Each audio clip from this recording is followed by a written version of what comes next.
Anybody talking to you about OTC hearing aids? A little bit, not. We haven't heard too much on that right now. Yeah.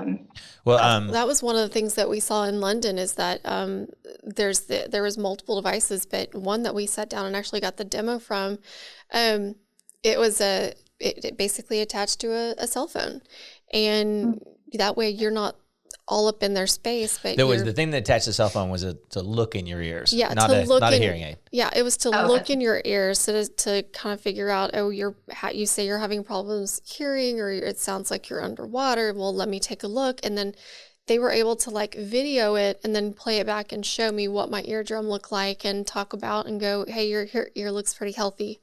And if that's cool. And well, the interesting thing. And then be able to, so the interesting thing there was that, yes, this was becoming a big thing for pharmacies over in the UK, is because getting into a practitioner to go, hey, I'm having a problem with my hearing. If it sounds like I'm underwater and it's been sounding like this for several weeks or even a month, it takes 6 months to almost a year. Please, yeah. The UK is really moving they really took the telehealth and ran with it. Yeah. And really, if you want a short term, I've got a really big problem, you got to go through a telehealth visit first. And what are they going to be to tell you about your ear? So right. You're going to wait 10 months. But so recently in the United States, the FDA's approved OTC hearing aid sales.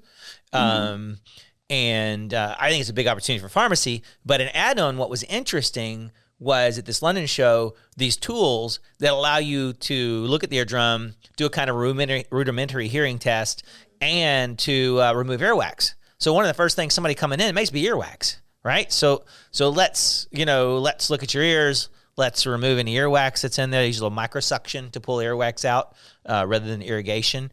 And then fit you an OTC hearing aid. So kind of more of a full package. What did the suction, like, you got to experience that? What did the suction sound like? Like, was it painful, or was it it just sounded like a suction. It just sounded like a little mini vacuum. Yeah, just a little vacuum. And, I still haven't had time to back exploring, does Medicare or Medicaid pay for earwax removal? Surely they do for a doctor, but, are there states maybe what a pharmacist could bill for that? It'd be super interesting. Now I've stuck something on top of the OTC's hearing aid that I can bill for. So I think there's a huge opportunity there, because a lot of, regular hearing aids are super expensive.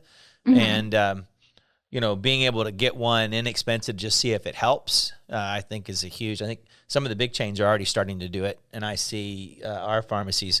So it'd be neat to have a package, that says, hey, we've done this with somebody.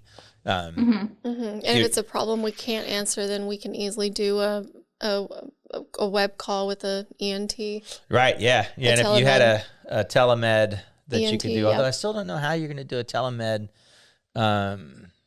Maybe if you saw something wrong with the ear, you would do a telemed and you could show them the pictures you took from the ear, but you're not going to be able to say, do a full audiology hearing test or something like that. Yeah. So that particular company, which was really interesting, is working on getting into the States.